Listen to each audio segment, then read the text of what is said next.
श्रोता प्रेमियों, मैं राम सागर शास्त्री आप लोगों के समक्ष एक प्रसंग रखने जा रहा हूं। परीक्षित जन्म।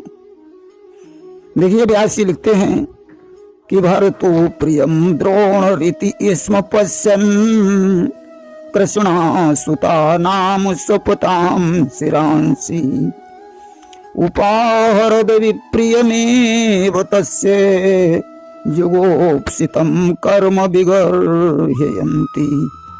इस समय अश्वत्थामा ने द्रौपदी के पुत्रों के सिर काटकर दुर्योधन के सामने रखे और दुर्योधन को ये महसूस हुआ कि ये पांडवों के सिर नहीं बल्कि पांडवों के बच्चों के सिर हैं।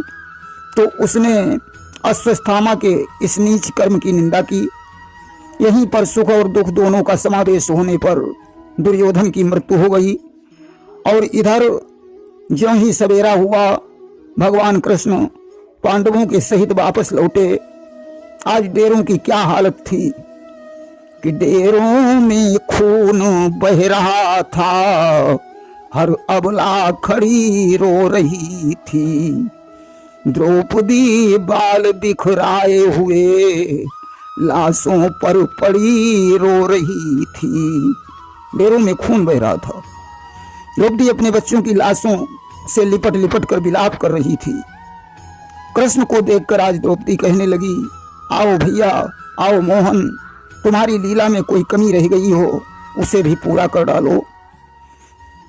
कि मोहन के आते ही बोली, नटवर आओ बेबाकी है, अथवा इस खेल तुम्हारे में कुछ और कसर भी बाकी है। कृष्ण, इस लीला में तुम ही दोष के भागीदार हो। कृष्ण ने कहा, द्रौपदी, यदि मैंने ऐसा नहीं किया होता तो आज के दिन पांडवों की भी यही हालत होती जो तुम्हारे पुत्रों की हुई है। अर्जुन ने द्रौपदी को धैर्य देते हुए कहा कि अर्जुन बोले, ठहरो भद्रे, मैं आज नीच को लाऊंगा, या तेरा वचन निभाऊंगा या मुंह न तुझे दिखलाऊंगा। अर्जुन बोले, द्रौपदी, मैं अश्वत्थामा का शीश काटकर तुम्हें समर्पित कर दूंगा, अन्यथा मैं धनुष बाण को हाथ नहीं लगाऊंगा। श्री कृष्ण से कहा, कृष्ण, अतिशीघ्र रथ ले चलो, अश्वत्थामा के पास पहुंचाओ। आज रास्ते में ही अश्वत्थामा से भेंट हो गई। उसने अर्जुन को अपनी ओर आते देखकर ब्रह्मास्त्र का संधान कर दिया, जिससे चारों ओर प्रचंड तेज फैल गया। अर्जुन ने देखा कि मेरे प्राण खतरे में हैं। आज भगवान कृष्ण की प्रार्थना करने लगे कि कृष्ण कृष्ण महाभाग भक्ता नाम भयंकर, तुम्हें को दह्यमाना नाम पवर्गोषि संसृते। हे प्रभु, आप सच्चिदानंद स्वरूप परमात्मा हो, भक्तों को अभय दान देने वाले हो, संसार की धधकती ज्वाला में जल रहे जीवों को एकमात्र तुम ही उबारने वाले हो। यह भयंकर तेज मेरे पास क्यों और कहां से आ रहा है? कृष्ण ने कहा, अर्जुन, यह ब्रह्मास्त्र का तेज है। अश्वत्थामा ने ब्रह्मास्त्र चला तो दिया है, मगर वह इसे लौटाना नहीं जानता है। तुम्हारे प्राण संकट में हैं, इसलिए तुम भी ब्रह्मास्त्र का संधान करो। आज अर्जुन ने भी ब्रह्मास्त्र छोड़ दिया। आज दोनों ब्रह्मास्त्र आपस में टकराए, उनकी ज्वाला से प्रजा जलने लगी। तीनों लोकों में खलबली मच गई। प्रलय की सी स्थिति देखकर भगवान ने अर्जुन को संकेत किया कि दोनों ब्रह्मास्त्रों को लौटा लो। अर्जुन ने दोनों ब्रह्मास्त्र वापस कर लिए और झपट कर अश्वत्थामा को पकड़ लिया, बांध कर रथ में डाल लिया। कि बेचारा रथ में बंधा हुआ नीचा सिर किए जा रहा है, मानो कोई कैदी जबरन फांसी के लिए जा रहा है। अश्वत्थामा का सिर शर्म से नीचा हो गया, मानो किसी कैदी को जबरदस्ती पकड़कर फांसी के लिए लिया जा रहा है। आज द्रौपदी के सामने लाकर खड़ा कर दिया। भीम ने हाथ में तलवार उठाई और बोले कि ओ नीच कमान तान फिर से देखूं ताना बाना तेरा, बिस्तरे बांध इस दुनिया से उठ गया आबदाना तेरा। अरे दुष्ट, तेरा धनुष बाण कहाँ है? मुझे भी दिखा, तुझ में कितना बल है, याद रख अब तेरे जीवन का आखिरी वक्त है। द्रौपदी, तुम मुझे बताओ इसके साथ कैसा व्यवहार किया जाए। कि द्रौपदी मुझे जल्दी बतला, क्या कर तेरा जी भर डालूं, खींच लूं खाल सारे तन की, या टुकड़े टुकड़े कर डालूं। तुम कहो तो इसकी चमड़ी उधेड़ लूं, अथवा तलवार से काट काट कर इसके सैकड़ों टुकड़े कर डालूं। भीम ने अश्वत्थामा से पूछा, दुष्ट तू ही बता तेरे साथ कैसा व्यवहार किया जाए। कि मार दिया जाए या माफ किया जाए, बोल तेरे साथ क्या इंसाफ किया जाए। कैद किया जाए या कत्ल किया जाए, बोल तेरे साथ क्या इंसाफ किया जाए। अश्वत्थामा ने कहा, भीम मैंने तो अपनी समझ में तुम्हारे वंश का नाश ही कर दिया, अब तुम अगर मुझे मार डालते हो तो यह तुम्हारा न्याय होगा, छोड़ देते हो तो यह तुम्हारी दया है। ऐसे शब्दों को सुनकर द्रौपदी को दया आ गई। विचार करती है, इसके मरने से मेरे पुत्र तो जीवित नहीं हो पाएंगे। जिस तरीके से आज मैं अपने बेटे के लिए रो रही हूँ, इसके मरने पर उसी प्रकार इसकी माता रो रो के मर जाएगी। आज भीम से कहने लगी, स्वामी कि तब द्रौपदी ने कहे यों बचन, कहे यों बचन, मारो न ब्राह्मण को मेरे सजन, मेरे सजन। कि रहम किया जाए और बख्श दिया जाए, आज इसके साथ ये इंसाफ किया जाए। रहम किया जाए और बख्श दिया जाए, आज इसके साथ ये इंसाफ किया जाए। भीमसेन ने तलवार रख दी, परंतु अर्जुन ने गांडीव धनुष पर बाण रखा और कहा, ऐसे हत्यारे को मैं जिंदा नहीं छोड़ सकता हूँ।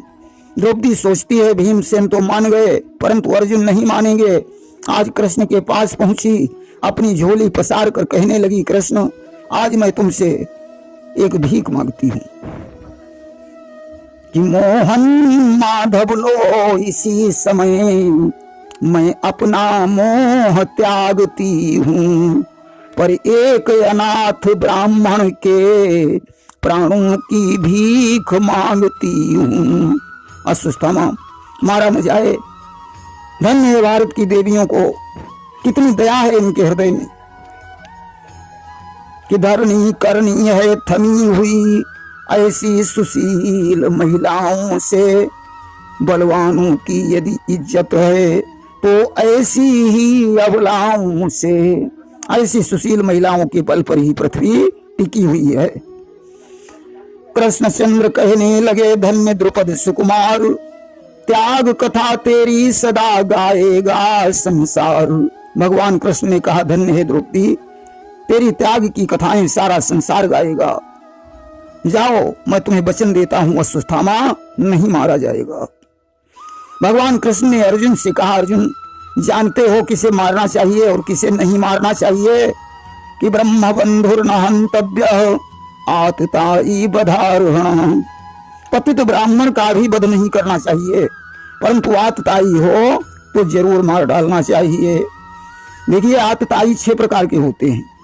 आग लगाने वाला, विष देने वाला, गुरु की आज्ञा न मानने वाला, ब्राह्मण होकर अधर्म करने वाला, दुज जाति में मदिरा का सेवन करने वाला, अपने कुटुंब की रक्षा के लिए अन्य प्राणियों को मारने वाला। ये 6 प्रकार के आतताई बताए गए हैं। अश्वत्थामा में दोनों गुण पाए जाते हैं, ब्रह्मबंधु भी है और आतताई भी है। अर्जुन चक्कर में पड़ गए, कृष्ण से पूछने लगे, कृष्ण मेरे तो समझ में नहीं आ रहा कि मुझे क्या करना चाहिए। भगवान ने कहा, ब्राह्मण का अपमान कर दो, समझो वह मर गया। कहा, इसके मस्तक में जो मणि है उसे निकाल लो अश्वत्थामा निस्तेज हो जाएगा। अर्जुन ने तलवार से उसके मस्तक को चीरकर मणि निकाल ली और उसका सिर घोंट दिया, बंधन खोलकर उसे शिविर से बाहर निकाल दिया। लेकिन दुष्ट अपनी दुष्टता नहीं छोड़ता। आज इसने फिर से ब्रह्मास्त्र का संधान कर दिया कि द्रोणी रिसानो शीघ्रतानो सरासन फेर और चारों ब्रह्मास्त्र ज्वाल त्रिभुवन में छाई है। उस ब्रह्मवाण की ज्वाला उत्तरा के गर्भ में प्रविष्ट होकर गर्भ को जलाने लगी। उत्तरा आज कृष्ण की स्तुति करने लगी कि पाहि पाहि महायोगिन देव देव जगतपते नान्यम तद्भयम पश्ये यत्र मृत्यु परम। हे कृष्ण, आप महायोगी हैं, मेरी रक्षा करो, आपके अलावा मुझे अभय देने वाला यहाँ कोई नहीं है। भले ही मेरे प्राण चले जाएं, परंतु मेरे गर्भ को क्षति नहीं होनी चाहिए। कि उत्तरा पुकारी हाय राखो बिहारी गर्भो, और हरि ने तत्काल शांति देवी को बनाई है। भगवान ने कहा, उत्तरा तुम चिंता मत करो, तुम्हारे गर्भ का कुछ भी नहीं हो सकता है। आज भगवान ने सूक्ष्म रूप बनाया, हाथ में गदा ली और उत्तरा के गर्भ में प्रविष्ट हो गए। सूक्ष्म रूप धार गोपाल उदर मध्य गए, और हाथ वज्रधार जान पुत्र की बचाई है। भगवान ने गर्भ में जाकर उस बच्चे की रक्षा की। उसी गर्भ से आगे चलकर वीर परीक्षित लाल का जन्म हुआ। कि भारत सुखदान जन इच्छित परीक्षित मूर्ति, तारण मही तल भार भूतल पे आई है। आज परीक्षित का जन्म हुआ। देखिए, इनका असली नाम विष्णुरात था। धर्मराज युधिष्ठिर ने परीक्षित के जन्म की खुशी में बहुत सा दान दिया। देखिए, जब तक बच्चे का नाला छेदन नहीं होता है, तब तक सूतक का विचार नहीं होता है। व्रत यज्ञ विवाह श्राद्ध होम हवन कृत्य पूजा अनुष्ठान जप का प्रारंभ होने पर सूतक मान्य नहीं होता। विवाह यज्ञ विविध उत्सव पूर्व संकल्पित कार्यों के बीच में सूतक का दोष नहीं होता है। 18वें दिन महाभारत का युद्ध पूरा हो गया। कृष्ण से धर्मराज ने कहा, राजन, कृष्ण ने धर्मराज से कहा, राजन, अब धृतराष्ट्र और गांधारी को धैर्य बनाया जाए। एक लोहे की भीम की प्रतिमा बनवा लीजिए, उसकी सख्त आवश्यकता है। आज लोहे की प्रतिमा को लेकर पांचों पांडव कृष्ण के सहित धृतराष्ट्र के पास पहुंचे। कृष्ण ने धृतराष्ट्र से कहा, राजन, आपके आशीर्वाद से पांडव विजयी हो गए। वे राज्यभार की शक्ति का आशीर्वाद मांगने के लिए आए हैं। धृतराष्ट्र ने कहा, कोई बात नहीं, युद्ध में तो एक पक्ष की जीत होती है और एक पक्ष तो वैसे भी हारता है। लेकिन कृष्ण, मुझे इतना तो बताओ कि दुर्योधन को मारने वाला वीर कौन है? कृष्ण ने कहा, राजन, दुर्योधन को भीम ने मारा है। धृतराष्ट्र का खून खौलने लगा। बनावटी भाव से आज उसने भीम से कहा कि वो अंधी आंखों के तारे ठंडी कर इन आत्माओं को, आ एक बार चुंबन कर लूं तेरी उन वीर भुजाओं को। आओ भीम, मैं तुम्हारी वीर भुजाओं का चुंबन करना चाहता हूं। कृष्ण ने संकेत किया कि भीम की प्रतिमा को रख दो। आज धृतराष्ट्र ने हाथों से जकड़कर उस मूर्ति को मसल दिया। मूर्ति चूरा हो गई। धृतराष्ट्र ने कहा, कृष्ण, अरे मैंने ये क्या कर डाला? हाथी जैसे भीम को मसल डाला। कृष्ण ने कहा, राजन, चिंता मत करो, भीम अभी जिंदा है। अब कृष्ण पांडवों को लेकर गांधारी के पास में पहुंचे। धर्मराज से कहा, राजन, गांधारी के पास पहले तुम जाओगे। धर्मराज गांधारी के पास में पहुंचे। उसके तेज से धर्मराज का शरीर गर्म होने लगा। उनके नाखून टूट गए। धर्मराज ने कहा, माता, शांत हो जाओ। अरे, अपने क्रोध को शांत रखो, मैं भी तो तुम्हारा ही पुत्र हूं। सजनों, गांधारी का समस्त तेज नष्ट हो गया। गांधारी ने कहा, कृष्ण, मेरे वंश के विनाश को कराने वाले तुम ही हो, इसलिए मैं तुम्हें श्राप देती हूं। कि इन नाहक खूनों के बदले यदुवंश खून हो जाएगा, तुमको भी अंतिम घड़ियों तक अब चैन न मिलने पाएगा। जिस तरीके से तुमने हमारे वंश का विनाश करवा दिया, उसी प्रकार एक दिन यदुवंश तुम्हारी आंखों के सामने समाप्त हो जाएगा और तुम उसे रोक नहीं पाओगे। आज कृष्ण ने श्राप को सिरोधार्य कर लिया। धर्मराज के राज तिलक की तैयारी होने लगी।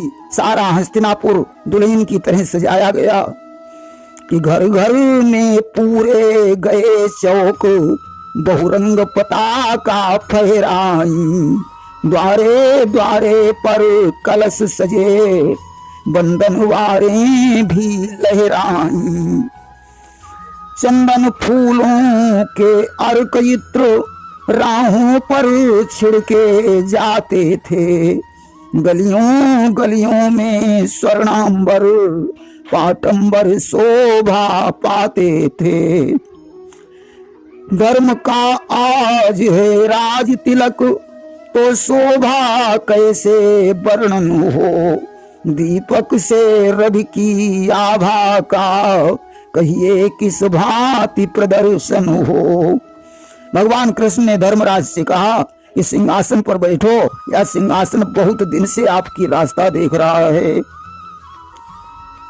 ऋषियों ने और ब्राह्मणों ने वेदध्वनि से आह्वान किया, जगपति ने अपने हाथों से नरपति को मुकुट प्रदान किया। मंगल मुखियों ने मोद सहित मंगल आरती उतारी है, दाई दिश धर्म सुशोभित हैं, बाई श्री द्रुपद दुलारी हैं। आज भगवान कृष्ण ने अपने हाथों से धर्मराज को मुकुट प्रदान किया। दाईं तरफ धर्मराज हैं, बाईं ओर द्रौपदी विराजमान हैं। देवता फूलों की वर्षा कर रहे हैं। इधर तो धर्मराज के राज तिलक की खुशी छाई हुई है, उधर धृतराष्ट्र ने कृष्ण से कहा, कृष्ण ये दिन आनंद मनाने का है, मगर इसके आनंद में हम अपनी कुल की प्रथा को कैसे भुला सकते हैं। इसलिए बाजे बंद करवा दीजिए और जो लोग कुरुक्षेत्र में मरे हुए पड़े हैं उनका अंतिम संस्कार करवा दीजिए। आज समस्त समाज कुरुक्षेत्र में पहुंचा। देवियां अपने अपने पतियों की लाश ढूंढने लगी। देखिए कि जो रंग रंगीले छैला थे, विश्व की रंगशालाओं के, वे अपनी हसरत लिए हुए ईंधन बन गए चिताओं के। जिनके कुल में कोई नहीं बचा, उसका दाह स्वयं कृष्ण ने किया। यहीं पर कुंती ने धर्मराज को बताया, बेटा जो बात मैंने इतने दिनों से तुम्हें नहीं बताई वह आज बता रही हूं कि कर्ण भी तुम्हारा भाई था। आज धर्मराज के हृदय में धक्का लगा और बोले, अरे माँ तुम कैसी माँ है जो एक भाई के हाथों से भाई को मरवा डाला। आज मैं स्त्री जात को श्राप दे रहा हूं कि अब नारी जाति में आगे को यह बात न रहने पाएगी। उसके दिल में एक भी बात अब नहीं ठहरने पाएगी। स्त्री जाति में कोई भी बात छिपाने की शक्ति नहीं रह जाएगी। यह श्राप धर्मराज ने दे दिया। घर में लौटकर धर्मराज का दुख नाश नहीं हुआ तो भीष्म पितामह के पास पहुंचकर सत्संग करने लगे। भीष्म के परलोक चले जाने के बाद कृष्ण ने कहा, मैं द्वारिका जा रहा हूं, तुम राजकाज देखो और जरूरत पड़े तो मुझे सूचना देना, मैं फिर आ जाऊंगा। कृष्ण के चले जाने पर पांडव और दुखी हो गए। उसी समय व्यास जी का आगमन हुआ। व्यास जी के चरणों पर सिर रखकर पांडवों ने कहा, नाथ मैंने इस युद्ध में तमाम प्राणियों का वध किया है, उस दुख के कारण मेरे हृदय में शांति नहीं आ रही है। व्यास ने कहा, धर्मराज तुमने सैकड़ों को मार डाला परंतु लाखों जीवों को पाला है, इसलिए कोई पाप नहीं हुआ। कि इसलिए नहीं इसको पाप कहो, राजा रण का अधिकारी है। अब तक नरमेध हो रहा था, अब अश्वमेध की बारी है। राजन, अब तुम अश्वमेध यज्ञ करो। धर्मराज ने कहा, मुनिवर धन तो रहा ही नहीं। बोले, त्रेता में एक राजा मरुत हुए, उन्होंने अश्वमेध यज्ञ किया था। उस समय उसने ब्राह्मणों को इतना धन दिया था कि ब्राह्मण उसे ले जा नहीं पाए। वह धन हिमालय की घाटी में पड़ा हुआ है, उसे मंगवा लो। धर्मराज ने कहा, वो धन तो ब्राह्मणों के दान का धन है। व्यास जी बोले कि राजन, धन और जमीन किसी एक के नहीं होते हैं। जिस राजा का अधिकार होता है वह उसी के हो जाते हैं। राजा का प्रजा पर अधिकार होता है, ब्राह्मण भी तुम्हारी प्रजा हैं। धर्मराज ने धन मंगवाकर अश्वमेध यज्ञ की तैयारी की। भगवान कृष्ण को संदेश भेजकर द्वारिका से बुलवाया। आज दिग्विजय के लिए अर्जुन और कृष्ण घोड़े के साथ में चले। दिग्विजय में तमामों राजाओं से युद्ध हुआ, बहुत से लोग युद्ध में मरे। दिग्विजय के बाद यज्ञ प्रारंभ हो गया। अधीन हुए राजाओं को सेवा का काम प्रदान किया। धर्मराज सम्राट बन गए, द्रौपदी राजरानी हो गई। धर्मराज ने जीते हुए राजाओं से कहा कि तुम्हें मालूम होना चाहिए, ये धर्मराज का शासन है। मेरे शासन में धर्म के विरुद्ध कोई कार्य नहीं होना चाहिए। धर्मराज को घमंड आ गया। देखिए, अभिमान कई प्रकार का होता है कि संत शिष्य गुरु श्रेष्ठता, पूर्ण तपस्या दान, आधिपत्य कुल रूप गुण, तन बल विद्या ज्ञान। यहां धर्मराज को आधिपत्य का अभिमान हो गया।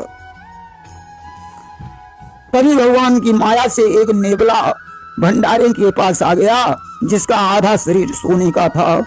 उसने लोट लगाई और बोला, अरे यह यज्ञ तो बिल्कुल बेकार है। मैंने तो सोचा था कि धर्मराज युधिष्ठिर ने बहुत बड़ा यज्ञ किया है। नेबला बोला कि एक रंतिदेव नाम का ब्राह्मण था, जो 8 पहर भगवान का भजन करता था। जब कोई उसे भोजन खिलाने जाता था तभी वो भोजन खाता था। एक बार 49 दिन हो गए, उस ब्राह्मण को कोई भोजन कराने वाला ही नहीं मिला। राजा भूखा प्यासा बना रहा, मरणासन्न हो गया। तभी अचानक उसके पास सोने की थाली में भोजन लेकर कोई भक्त आ गया। उसने ज्यों ही भोजन करना चाहा, एक भूखे ब्राह्मण ने पहुंचकर उससे वो भोजन मांग लिया। ब्राह्मण ने आधा भोजन उसे दे दिया, आधा भोजन बचा उसके खाने का विचार किया। तभी एक शूद्र आ गया, उसने भोजन मांगा। ब्राह्मण ने वो रहा सा भोजन शूद्र को दे दिया। सोचा पानी पी लिया जाए, पानी पीने का विचार किया। तभी एक चांडाल आकर वहां खड़ा हो गया, वो पानी भी मांग लिया। यूं ही उसने जल दिया, भगवान प्रकट हो गए, ब्राह्मण की कामनाएं पूर्ण हो गईं। वहां जो भोजन की जूठन गिरी थी, उस जूठन को मैंने खा लिया और मेरा आधा शरीर सोने का हो गया। मैंने सोचा शायद धर्मराज युधिष्ठिर की इस यज्ञ में पहुंचकर मेरा पूरा शरीर सोने का हो जाए, परंतु ये यज्ञ तो बेकार ही रहा। धर्मराज कृष्ण से बोले, प्रभु ये नेवला क्या कह रहा है? भगवान ने कहा, धर्मराज, कोई दानी अगर कहे कि मैंने इतना कुछ दान दे दिया तो समझो दान बेकार हो गया। किसी भी कार्य में को करके अभिमान नहीं करना चाहिए। यहीं पर भगवान विदा हो गए और धर्मराज का एक छत्र राज्य हो गया। इसमें इनके राज्य में चोरी नहीं होती थी, लोग झूठ नहीं बोलते थे, झूठी कसम नहीं खाते थे। एक दिन की बात है, धर्मराज दरबार में बैठे हुए थे। तभी 2 किसान ब्राह्मण दरबार में आ गए। एक ब्राह्मण बोला, देखो राजन, हम इनकी बटाई पर खेती करते हैं।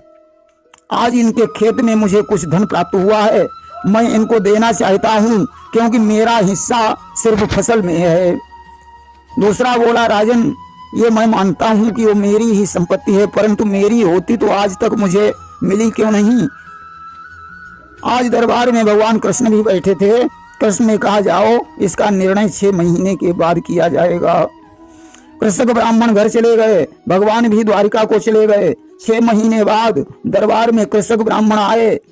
अब तो पहले वाला कहता है कि ये मुझे जोतने पर मिली है, इसलिए ये मेरी है। दूसरा ब्राह्मण कहता है कि तुम सिर्फ फसल के भागीदार हो, मेरी स्थायी संपत्ति पर तुम्हारा कोई अधिकार नहीं है। आज दरबार में व्यास जी बैठे हुए थे। धर्मराज ने कहा, प्रभु कैसा फैसला किया जाए? बोले आधा आधा कर दिया जाए। आधा आधा करके फैसला हो गया। दोनों ब्राह्मण चले गए। धर्मराज ने कहा, प्रभु ये कैसा मामला है? 6 महीने बाद इनकी बुद्धि कैसे बदल गई? व्यास जी ने कहा, राजन अभी तो 6 महीने में बुद्धि बदली, आगे वह समय आने वाला है जो क्षण क्षण में बुद्धि बदल जाएगी। राजन द्वापर का अंत होने वाला है, कलयुग आगे आने के लिए तैयार बैठा है। इसलिए हे धर्मराज, अब तुम्हारा यहाँ रहना ठीक नहीं है, अब तुम हिमालय के लिए प्रस्थान करो। आज व्यास के परामर्श से धर्मराज कृष्ण के पास में पहुंचे और कहा, प्रभु कलयुग के भय से हम हिमालय पर जा रहे हैं। भगवान कृष्ण ने कहा, अति उत्तम विचार है। इधर तो पांडव हिमालय की तैयारी कर रहे हैं, वहां धृतराष्ट्र ने विदुर से कहा, भैया सारा जीवन दुख देखते देखते बीत गया, इसलिए अब तो वैराग्य ले लिया जाए, यही उचित है। देखिए विदुर जी कौन थे? एक समय किसी राजा के सिपाहियों ने कुछ चोरों को मांडव्य ऋषि के आश्रम पर पकड़ा। राजा ने चोरों के साथ 7 मांडव्य ऋषि को भी फांसी पर चढ़ा दिया। जब मांडव्य ऋषि यमराज के पास गए तो उन्होंने कारण पूछा कि मुझे सूली क्यों मिली? यमराज ने रजिस्टर खोल कर देखा, कहा बचपन में तुमने किसी टिड्डी को उसकी नोक से छेद दिया था, इसलिए तुम्हें फांसी की सजा हुई। मांडव्य ने कहा, अज्ञानता का इतना बड़ा दंड, जाओ मैं तुम्हें श्राप देता हूं कि तुम शूद्र योनि में जन्म लोगे। इसलिए यमराज ने ही चित्रांगद की बिलरा नाम की दासी से विदुर के रूप में जन्म लिया था। आज विदुर ने धृतराष्ट्र से कहा, राजन घर में शांति नहीं मिल सकती है, इसलिए चलो व्यास आश्रम में रहकर भगवान का भजन करेंगे। धर्मराज युधिष्ठिर से विदा लेकर कुंती और गांधारी के सहित विदुर और धृतराष्ट्र व्यास आश्रम को चले गए। धर्मराज बड़े दुखी हुए। इसके बाद उन सभी ने वहां योगाभ्यास करके अपने शरीर को छोड़ दिया।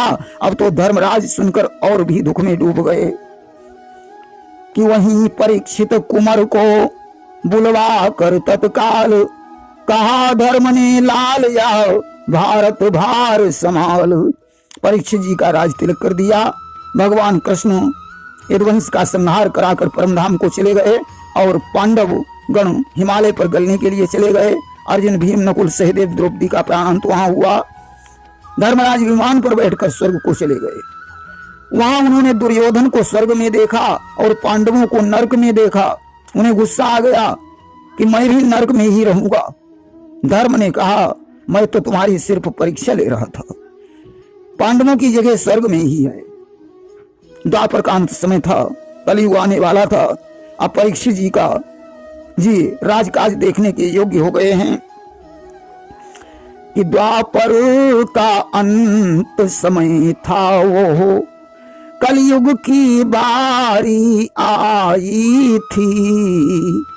मानो सुख सूर्य डूबता था, दुखमय अंधियारी छाई थी। या द्वापर था मृत सैया पर, कलिबाल रूप पलने पर था। पापों का उदय हो रहा था, पुण्यों का रवि ढलने पर था। कराल कलकाल का आगमन होने वाला था। द्वापर यहाँ से अपनी विदाई ले चुका था। इसके आगे का प्रसंग आप लोग सुनेंगे। परीक्षित की कथा में। प्रेम से बोलिए वृंदावन बिहारी लाल की जय।